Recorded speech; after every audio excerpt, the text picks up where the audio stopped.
Muchas gracias, Patricia. Muchas gracias, Patricia. Un saludo desde acá, del sur del continente. Con mucho frío estamos, pero bueno, estamos en invierno, así que nos acostumbramos ya al frío. Te hago una pregunta, Patricia. ¿Ya estoy autorizado para compartir pantalla? Perfecto, a ver.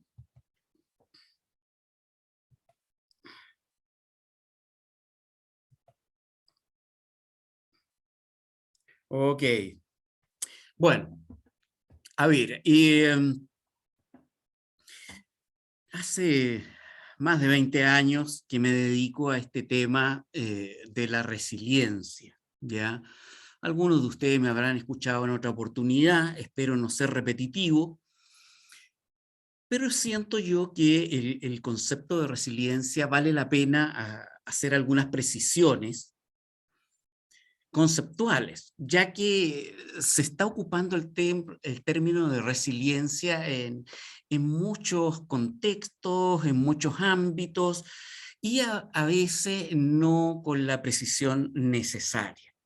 Entonces yo quiero justamente que revisemos un poco en estos minutos el concepto de resiliencia, sus alcances y terminar presentándole algunos instrumentos que hemos creado para evaluar resiliencia. Y creo yo que esto es una herramienta, toda vez que este es un congreso de trabajo social, creo que el entregar algunas herramientas, el reflexionar sobre la resiliencia y entregar algunas herramientas de resiliencia pueden ser perfectamente ocupadas por las trabajadoras sociales y los trabajadores sociales. De hecho, están diseñados para eso, ¿ya? Para ser ocupados no solamente por profesionales psicólogos, sino por educadores, enfermeras, médicos, trabajadores y trabajadoras sociales, etcétera. También por monitores sociales también que pudieran necesitar.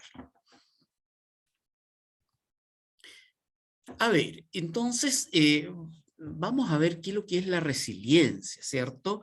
Y para ello, entonces vamos a eh, precisar aquí lo que desde mi punto de vista es la resiliencia.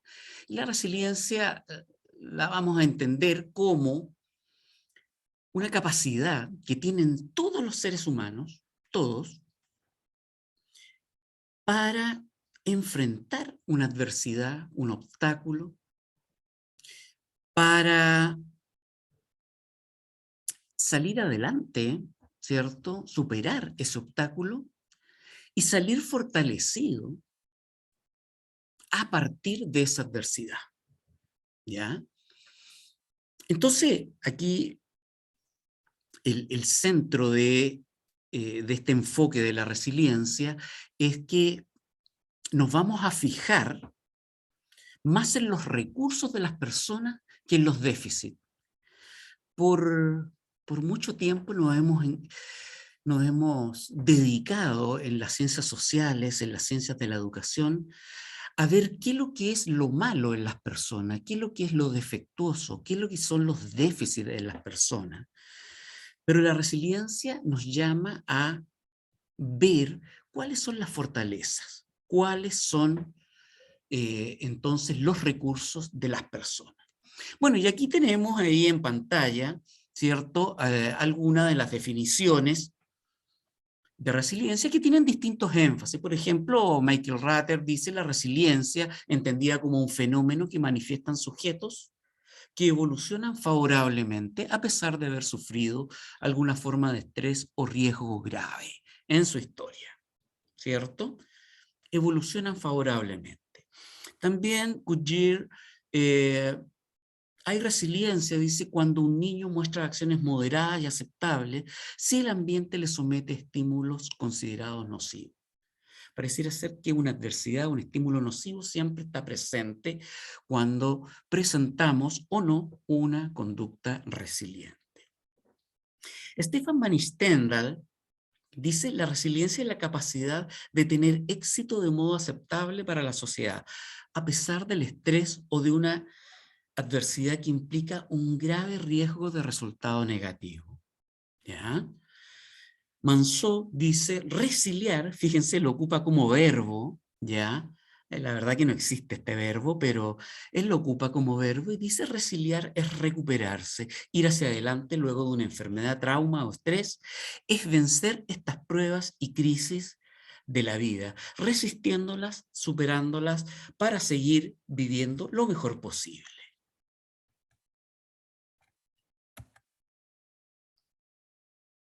Ujú. No me avanza la diapositiva. ¿Qué pasará?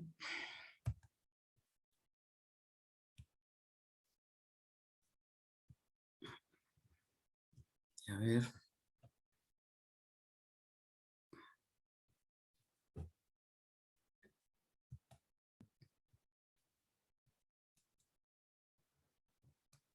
Ahí. Ok, ahí me avanzó la diapositiva. Ahí, discúlpenme el problema técnico ese, dice la resiliencia es una capacidad universal. Eso es interesante lo que dice Edith Grover. Es una capacidad universal que permite a la persona, grupo o comunidad disminuir o superar los efectos nocivos de la adversidad. Fíjense cómo ella entonces amplía, ya no se queda a nivel de las personas esta característica de resiliencia, sino que grupos o comunidades. Masten dice la resiliencia es un proceso. Por eso destaqué esta definición. Es un proceso de algo que está en movimiento, ¿cierto? Y que es una capacidad o resultado de una adaptación a pesar de circunstancias de reto o amenaza. Lo importante ahí es que la considera un proceso. Nuevamente, Van Stendhal, ahora en el 2002, dice, ser resiliente significa crecer hacia algo nuevo. No solamente recuperarse, significa proyectarse sin negar el pasado. Muy importante eso de asumir nuestro pasado y de ahí proyectar. Finalmente, nuevamente, Edith Grover dice la resiliencia es una capacidad humana para enfrentar, sobreponerse y ser fortalecido o transformado por experiencias de adversidad. Algunas precisiones conceptuales. A ver, la resiliencia debe ser entendida no solo como adaptación, sino también como desarrollo a partir de la adversidad. Es distinto adaptarse que estar resiliente.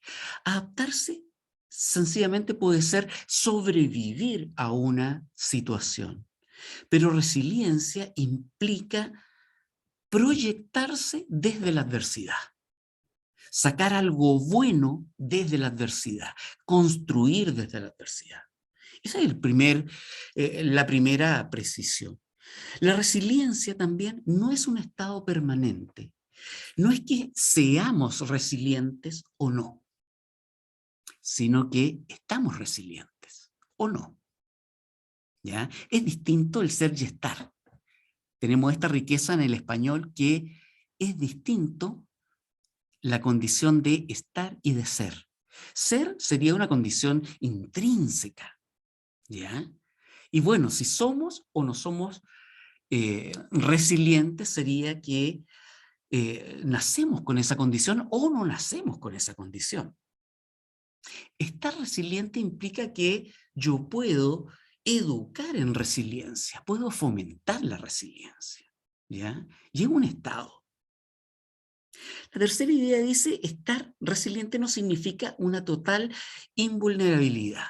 Vale decir, acá siempre pueden haber áreas en que no estamos tan resilientes y otras que sí lo estamos. Áreas en que estamos más fortalecidos y otras áreas en que estamos mucho más vulnerables. Acá no existe Superman ni la Superwoman, ¿cierto? Que no tiene que no le afecta ningún obstáculo, ninguna adversidad. Todos tenemos límites y entonces no somos invulnerables. Cuando hablamos de resiliencia, eh, um, tenemos que asociarlo inmediatamente a dos conceptos. El primero de ellos es que existen factores de riesgo que me van a entorpecer mi desarrollo. ¿ya? Entonces, algunos de estos factores de riesgo en el niño son problemas pre y perinatales, deterioros neurológicos, probablemente al nacer, un coeficiente intelectual bajo lo normal, a veces enfermedades crónicas que tienen los pequeños y pequeñas, alteraciones psiquiátricas que puedan tener los infantes, maltrato sufrido, bajo rendimiento escolar, entre otros, ¿ya? Entre otros. La verdad que esto del rendimiento escolar hemos hecho varios estudios y no se ha visto que esté asociado. Pero bueno, la literatura, sobre todo de los años 80 y 90, hablaba de que un bajo rendimiento escolar pudiera ser un factor de riesgo. También hay factores de riesgo que se dan en la familia y el ambiente. Por ejemplo, pobreza, familias grandes, ¿cierto? Grandes, que están asociadas a la pobreza. Mientras más hijos, más bocas que alimentar. Padres con enfermedad mental, abuso de sustancias en la familia, criminalidad de los padres, vinculación pobre de los padres, pueden estar ahí, pero no se vinculan con los chicos. Ausencia de padres, negligencia, separación, soltería. Fíjense que esto sale en la literatura.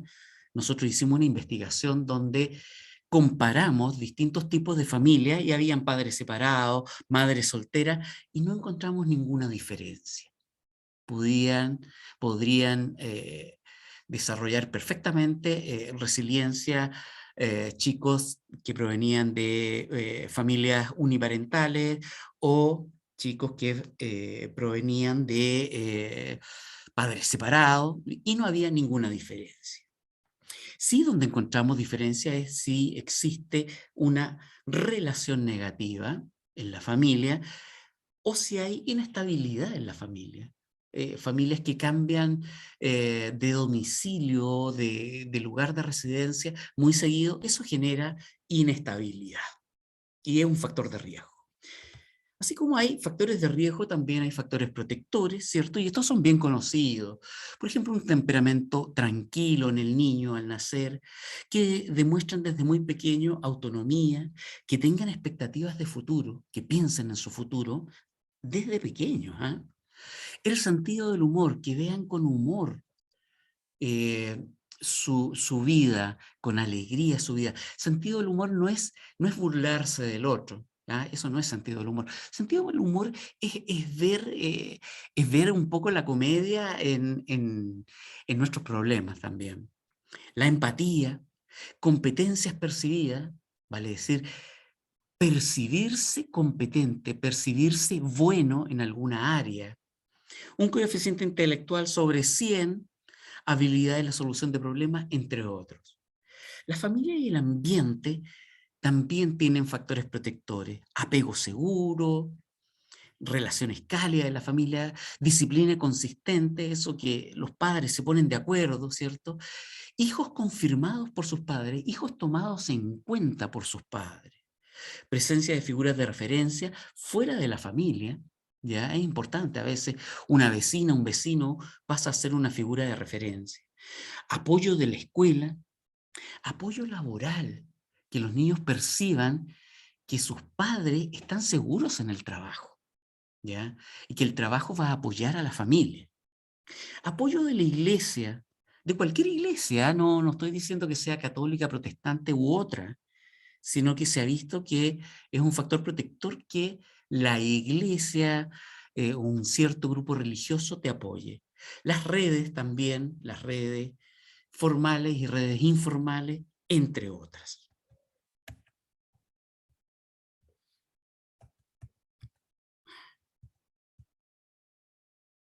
Nuevamente se me quedó pegada la... Ahí estamos. Los estudios chilenos, la María Angélica Gotlerinco, más o menos encuentra, y ahí lo ven ustedes en pantalla, y describe factores protectores, ella desde la teoría, ¿cierto? Y nuestro grupo de investigación en la Universidad Católica del Maule, ¿cierto? En diversos años hemos hecho muchos estudios, ¿cierto? Llevamos unos 35, 40 estudios en resiliencia, y que señalan cosas bastante interesantes. Por ejemplo, no existen diferencias estadísticamente significativas en resiliencia, ¿cierto? En jóvenes de diferentes niveles socioeconómicos. Vale decir, pareciera ser que la resiliencia puede darse en ricos y también en pobres, ¿ya? Tampoco hay diferencias de género. Hombres y mujeres pueden ser tan resilientes o no resilientes, ¿ya? Sin embargo, las mujeres en nuestras pruebas, en nuestros test, en nuestras escalas, siempre puntúan un poco más alto que los hombres. Sin embargo, esa diferencia entre los grupos de mujeres y de hombres no es estadísticamente significativa, ¿ya? Tampoco hay diferencias entre las distintas conformaciones familiares, los distintos tipos de familias. Sí existen diferencias estadísticamente significativas en resiliencia entre los sectores rurales y los urbanos, a favor de los sectores rurales. Algo pasa en el campo, en el interior, que favorece la resiliencia. ¿Cuáles son los pilares de la resiliencia que nos aporta los documentos, la bibliografía, la teoría, ¿cierto? Una autoestima positiva consistente. Ese es uno de los pilares de la resiliencia. También tener la capacidad de introspección. También una capacidad de independencia. Capacidad para relacionarse con otros. Tener iniciativa. El humor. Que eso es bastante común en los latinoamericanos, ¿eh? Que vemos alguna tragedia y hacemos un chiste o una broma de las tragedias, ¿cierto? Ver con humor, verle el lado de la comedia a la tragedia. También la creatividad. La creatividad es muy importante, ya que frente a un problema, una persona que está en una posición creativa ve siempre más de una solución al problema, siempre ve más de un camino. Y tener alguna escala de valores, en este sentido, una moralidad, ¿cierto? Y esta escala de valores que sea semejante al respeto, por ejemplo, por los derechos universales, por los derechos humanos. Aquí hay un esquemita, un modelo que yo desarrollé, ¿cierto? Que eh, me centro ahí en los recuadros de colores, ¿cierto? Donde yo digo que deben darse algunas condiciones de base, por ejemplo, establecer vínculo, apego le llaman otros, también desarrollar identidad, tener un sistema de creencias, ha visto que es importante, y tener un rol en la vida, saber por qué estoy yo acá, qué rol estoy desarrollando en mi vida. También después un siguiente paso para la construcción de la respuesta resiliente es la visión de sí mismo. Y esto tiene que ver con una autoestima positiva, tener un sentido de autoeficacia, autonomía, percibir control interno frente a los obstáculos. A lo mejor un problema es muy grande, pero yo siento que parte de ese problema lo puedo controlar, ¿ya? Parte de ese problema lo puedo controlar. Y también ser parte del colectivo. Luego, el siguiente recuadro es la visión del problema. Ver el problema de manera tal de sentir que ese problema es abordable. Porque si vemos que un problema no es abordable y no tiene solución desde nuestra perspectiva, entonces nos vamos a inmovilizar. Cuando yo veo que un problema, aunque sea parcialmente, es abordable, yo ahí me voy a poner en movimiento. También tener una historia de confirmaciones y soluciones. Vale ser una historia donde me han tomado en cuenta como niño, después como adolescente, y tener una historia de soluciones de problemas, desde estos problemas que tenía a lo mejor en el jardín infantil, en el jardín de infantes, antes del colegio, después en el colegio, en la universidad, etcétera, etcétera. ¿Cómo fui yo solucionando problemas? Y también dentro de esta visión del problema, aprender de la experiencia, aprender de lo bueno, pero también aprender de lo malo. ¿ya? No solamente aprender de lo bueno, aprender de lo malo y no volver a repetir, ¿ya? No volver a repetir experiencias negativas, ¿ya? Y luego ya viene la respuesta activa, que yo la llamo, ¿cierto?, que es la respuesta resiliente. ¿Y qué características tienen esas respuestas resilientes? Que establecen metas a corto plazo. Cuando tenemos metas a muy largo plazo, a veces nos quedamos en el camino. Sin embargo, una respuesta resiliente tiene una meta a corto plazo. Tiene objetivos muy prácticos, muy, muy prácticos. Y también involucra a otros. Cuando yo doy la respuesta resiliente, soy consciente que no estoy solo. Fíjense que es la segunda oportunidad cuando yo estoy construyendo esta conducta resiliente, en donde yo siento que soy parte de un colectivo. Cuando me ve a mí mismo, decía, soy parte de un colectivo, pertenezco a una familia, pertenezco a un curso, pertenezco a un programa, pertenezco a un barrio. Y cuando yo doy una respuesta resiliente, no se trata de que yo me salve solo frente a un problema, sino que involucro a otros, involucro a otros. Cuando yo doy una respuesta resiliente, y eso también es una precisión conceptual, no perjudico a otros, sino que todo lo contrario, trato de que los otros también se beneficien con mi respuesta resiliente. Bueno, cruzando este modelo, ¿cierto? Y el modelo de Dick Grover, que nos da 3 dimensiones del yo, el yo tengo, el yo soy o estoy, y el yo puedo, ¿cierto? Más estos 4 cuadrantes, ¿cierto? Que veíamos recién en el dibujo, logramos establecer esa matriz, una matriz de resiliencia, ¿cierto? En el lado izquierdo de la pantalla está el yo soy o estoy, ¿cierto? Los gringos, ¿cierto? Tienen un solo verbo para eso. Yo soy, yo estoy, el yo tengo y el yo puedo. Y el modelo que yo desarrollé, en donde establecía condiciones de base, visión de sí mismo, visión del problema y respuesta resiliente.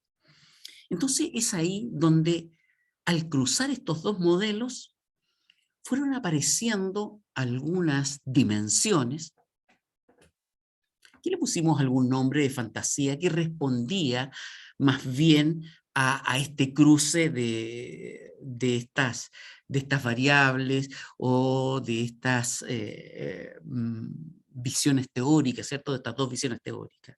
Cuando cruzaba yo, por ejemplo, el yo soy con la condición de base, se refiere a la identidad. Luego se refiere a la autonomía, una segunda dimensión. Una tercera dimensión es la satisfacción. Una cuarta dimensión, el pragmatismo.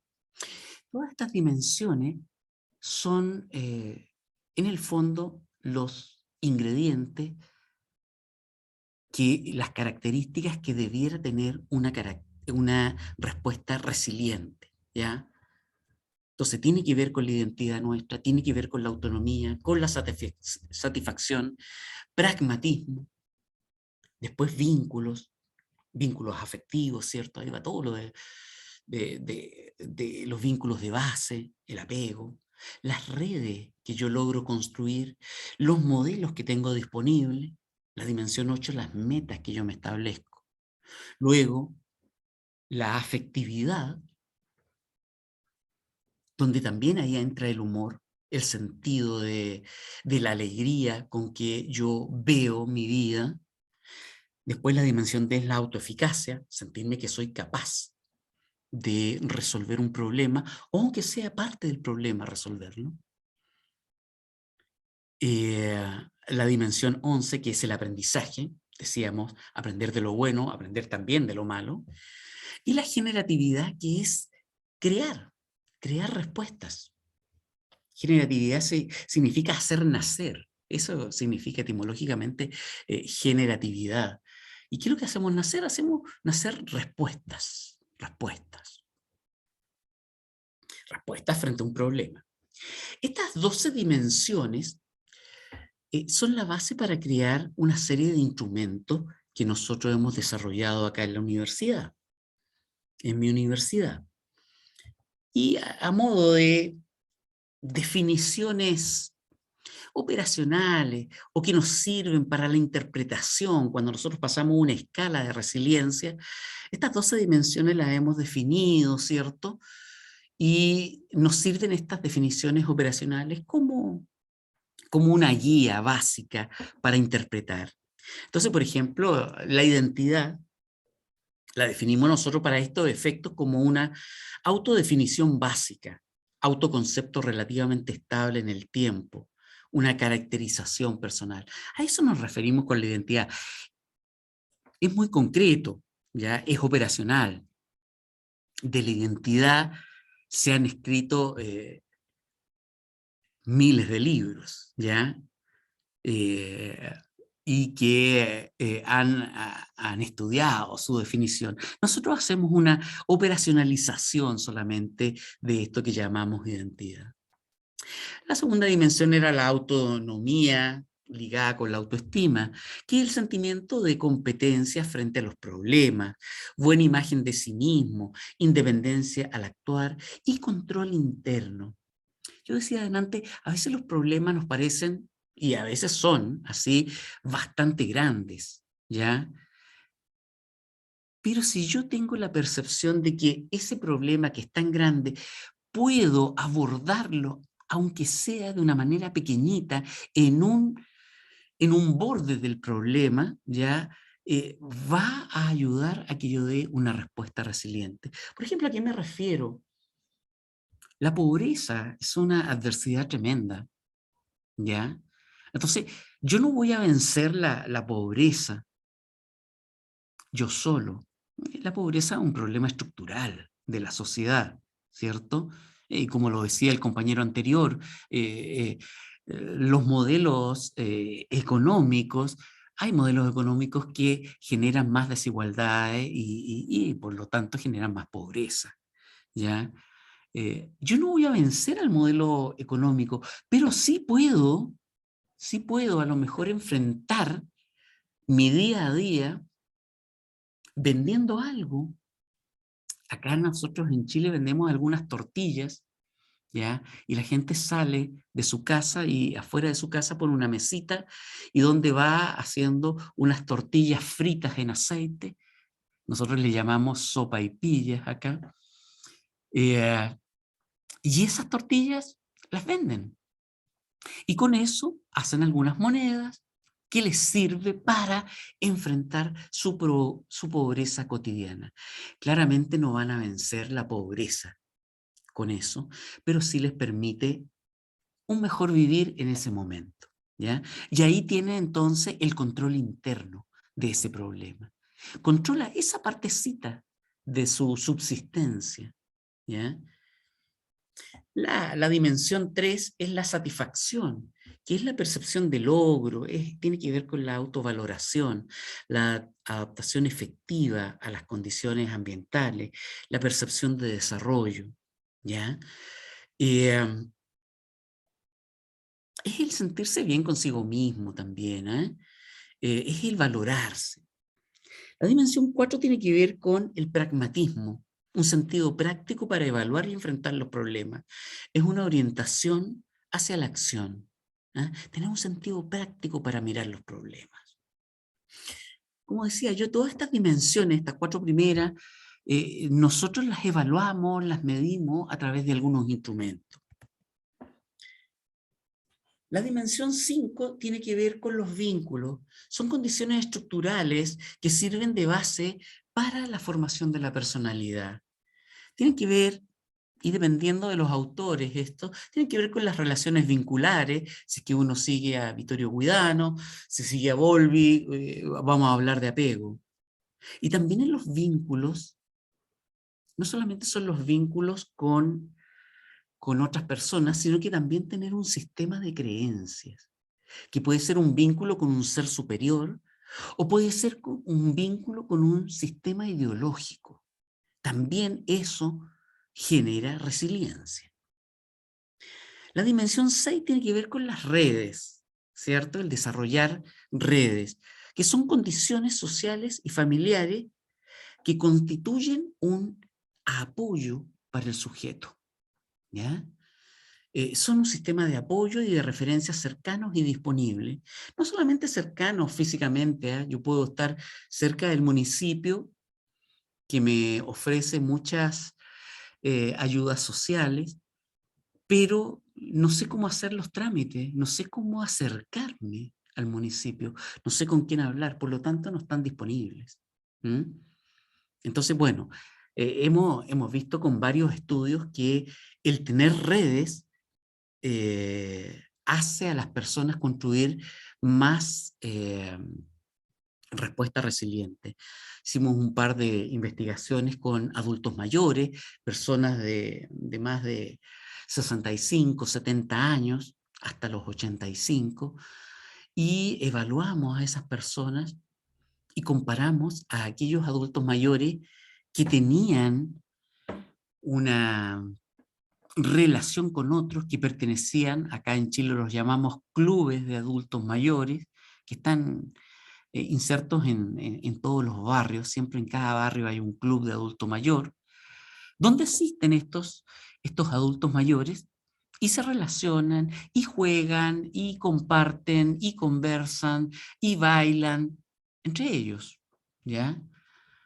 Y los comparamos a esos adultos mayores versus adultos mayores que estaban solos o que permanecían solo con la familia, pero en sus casas. Y fíjense que aparecieron como con más respuestas resilientes aquellos que tenían redes. Vale decir, y acá retomo el trabajo social, que una de las intervenciones, por ejemplo, que se puede hacer con los adultos mayores es generar redes en los adultos mayores. Eso es muy beneficioso, ¿ya? Y los va a convertir en personas que van a tener más herramientas resilientes. Bueno, la siguiente dimensión es la dimensión de modelos, ¿ya? Que tiene que ver con personas y situaciones que sirven de guía al sujeto para enfrentar sus problemas. También tiene que ver con experiencias anteriores que sirven de referente frente a la solución de problemas. La dimensión 8 tiene que ver con metas. Las metas tienen que ser, como decíamos, con objetivos definidos, son acciones encaminadas hacia un fin. También tiene que ver con la proyección de futuro. Y finalmente las 4 últimas dimensiones de estas 12 dimensiones del modelo que generamos. La dimensión 9 tiene que ver con afectividad, que es el autorreconocimiento de la vida emocional del sujeto, valoración de lo emocional, ¿cierto? Que en esta sociedad se valora poco lo emocional, se valora mucho más lo cognitivo, ¿cierto? Que lo emocional. Grandes premios se dan por lo cognitivo, no tanto por lo emocional. Quizás en el área artística se dan premios por lo emocional, ¿ya? Características personales en torno a la vida emocional, ¿ya? Tono emocional, humor, empatía, todos esos conceptos tienen que ver con nuestra afectividad. Reconocernos como seres emocionales y no tan solo como seres intelectuales, sino que estamos cruzados profundamente por nuestras emociones. Un filósofo y gran científico chileno, muerto hace muy poco, hace un par de años, Humberto Maturana, decía que la emoción está antes que la cognición. Nosotros cuando pensamos ya estamos en un estado emocional, ¿ya? Entonces, así de importantes son las emociones. Luego, la dimensión 10 tiene que ver con la autoeficacia, que es una acción competente, efectiva, responsabilizarme por los actos, manejo del estrés frente a la tarea. Todo eso tiene que ver con la autoeficacia, ser competente. Luego, la dimensión 11 tiene que ver con el aprendizaje, que es aprovechar la experiencia vivida, aprender de los errores, evaluar el propio actuar y corregir la acción. Fíjense que eso es súper importante, corregir la acción.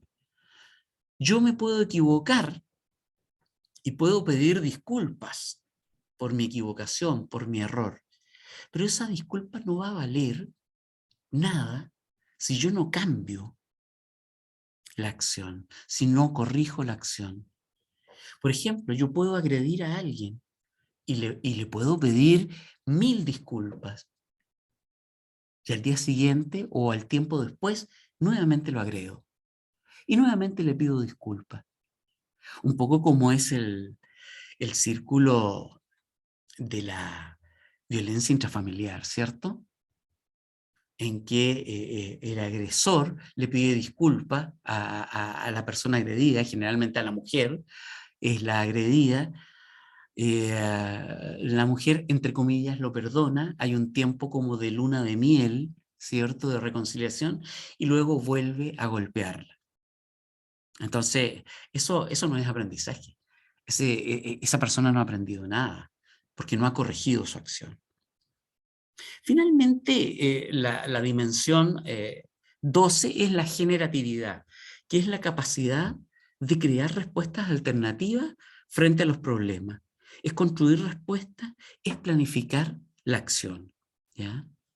Bueno, estas 12 dimensiones que se desprenden del modelo que desarrollamos, nos dio paso a la creación de algunos instrumentos de medición y evaluación de resiliencia. Y fíjense que estos instrumentos, y si alguien se interesa después en conocerlos más, eh, los podemos enviar, ¿cierto?, sin ningún costo. Para eso después voy a dar mi mail, me pueden escribir, ¿ya? Si es que les interesa aplicar estos instrumentos, conocerlos más, o hacer alguna investigación y me la comentan, ¿cierto? Y nosotros hemos creado primero, allá por el 2008, creamos la escala SBRES para jóvenes y adultos. Es una escala de resiliencia, ¿cierto?, que la probamos nosotros en personas de 15 a 65 años. Pero la verdad que hemos visto que se puede aplicar hasta los 85 años, nosotros la hemos aplicado, ¿ya? Con buenos resultados. Sí, en las personas mayores hay un problema ahí que les cuesta leer los ítems y hay que leérselos. Y eso demora un poquito más, pero en personas entre 15 y 65 años que sepan leer, no hay problema en la aplicación. Y ahí, bueno, estos instrumentos tienen a la base estas 12 dimensiones que les hablaba recién, ¿ya? Entonces sirve, por ejemplo, nosotros lo ocupamos, estos instrumentos, los ocupamos para establecer una línea base de diagnóstico frente a un grupo, por ejemplo, así lo hemos hecho. Establecemos entonces el nivel de resiliencia que tiene ese grupo, aplicamos una intervención en resiliencia, tenemos diseñado también un programa de resiliencia que lo aplicamos, que dura 3 meses, son 12 sesiones, y luego de las 12 sesiones volvemos a aplicar la misma escala y comparamos los resultados y vemos si ha habido algún cambio o en qué área ha habido un cambio, ¿cierto? Y estas escalas permiten saber cuáles son las fortalezas. Cuando interpretamos la escala, nos centramos más en las fortalezas y no tanto en las áreas que aparecen más débiles. Incluso cuando intervenimos, partimos por las áreas más fuertes que aparecen en el diagnóstico. Y esto es para fortalecer a la persona, para que la persona tenga la sensación, ¿cierto? Y tenga la certeza de éxito. Y después, en un segundo momento, hablamos de las debilidades, pero primero las fortalezas. Fíjense que, por ejemplo, a los psicólogos siempre nos enseñaron a primero atacar el problema, ¿cierto? Primero atacar los síntomas. Y con eso estábamos reforzando el síntoma. En cambio, acá lo que queremos es reforzar a la persona, fortalecerla. Y por eso que nos centramos en sus áreas mejor desarrolladas, en su fortaleza. Luego, en el 2009, desarrollamos una escala de resiliencia escolar, R, su sigla, entre 9 y 14 años. Necesitábamos 9 años para asegurarnos que la niña, el niño sabía leer. Y llegábamos hasta los 14 años, toda vez que la otra escala empieza a los 15 años. ¿ya? Entonces fue diseñada para ese rango de escolares, ¿ah? Para ese rango de edad en los escolares. También la hemos aplicado de la misma forma para establecer un diagnóstico, luego hacemos una intervención y luego hacemos una segunda evaluación con la misma prueba, con la misma escala. Y así tenemos el referente si ha habido algún cambio, ¿ya? Porque yo creo que es importante cuando nosotros hacemos nuestras intervenciones, evaluar esas intervenciones. ¿Ah? No solamente hacer las intervenciones porque sí o porque nos parece que son buenas, sino que también tener la evidencia después con estos instrumentos de que sí ha habido algún avance en algunas áreas. Por ahí, por el 2014, desarrollamos una metodología de evaluación de resiliencia familiar. Esta es una metodología, y por eso hablamos de metodología y no de escala. Hablamos de una metodología porque es eh, una forma de evaluar resiliencia desde una perspectiva cualitativa, ¿ya? Hacemos que las familias analicen unos casos que nosotros les presentamos y que ellos le den una respuesta a supuestamente los personajes de esos casos, ¿ya? De cómo podrían resolver su situación problema. Entonces, es una metodología que se trabaja con todo el grupo familiar, son conversaciones de 1 hora más o menos, en donde se le plantean algunos casos ficticios, pero muy cercanos a la realidad de las personas. Finalmente, eh, hace muy poco, en el año 2020, desarrollamos una metodología de evaluación de resiliencia en la infancia para un segmento de edad que es muy difícil de evaluar, ¿ya? Porque no lee. Acá en Chile ningún niño de 5 o 6 años, la mayor parte no lee, 7, 8 años lee con mucha dificultad, sobre todo en los sectores más vulnerados, entonces más pobres. Entonces decidimos hacer una metodología que es a base de dibujos que presentan una situación y el niño o la niña deben señalar cómo se resuelve esa situación. ¿Ya? Es una metodología bastante entretenida y es muy reciente, la generamos ahora en el 2020, ¿ya? Iniciando la pandemia, ahí teníamos desarrollada esta metodología. Entonces, bueno, hicimos algunas precisiones conceptuales, señalar que la resiliencia es una capacidad que se puede fomentar, se puede estimular la resiliencia, ¿cierto? Para que las personas den más respuesta resiliente. No es un estado permanente, hay fluctuaciones y que la resiliencia es más que adaptación, es más que solamente eh, el resistir una situación. Por ahí algún colega alguna vez me decía, resiliencia es lo mismo que resistencia. No, yo puedo resistir las bombas que me están cayendo en Ucrania o en el Líbano o donde sea que haya alguna, en Siria, que haya alguna guerra. eh, yo puedo resistir y puedo sobrevivir a las bombas, pero eso no es resiliencia, eso es resistencia, eso es sobrevivencia. Hablo de resiliencia cuando, a partir de esas adversidades tan terribles como la guerra, yo logro construir algo positivo. Reconvierto todo ese dolor y lo convierto en algo positivo, ¿ya? Algo positivo para mi vida y para la vida de las personas que tengo cerca. Bueno, como les digo, ese modelo de esas 12 dimensiones está disponible en la literatura, ¿cierto? Hemos escrito varias cosas, hemos subido muchas cosas en la web. eh, Hay muchas cosas en un sitio que yo siempre lo recomiendo, que es academia.edu, ¿ya? Academia.edu, donde hay muchos de estos libros y capítulos de libro y paper que hemos desarrollado nosotros, ¿ya? Y también están algunas de estas escalas. Como les digo, estas escalas les pueden interesar a ustedes y sin ningún costo ustedes me las pueden ir solicitando ahí. a ese mail, Eugenio Saavedra, que es mi nombre, ¿cierto? @hotmail.com. Bueno, y con eso entonces he terminado mi exposición de este tema. Muchas gracias. Muchas gracias, doctor, por este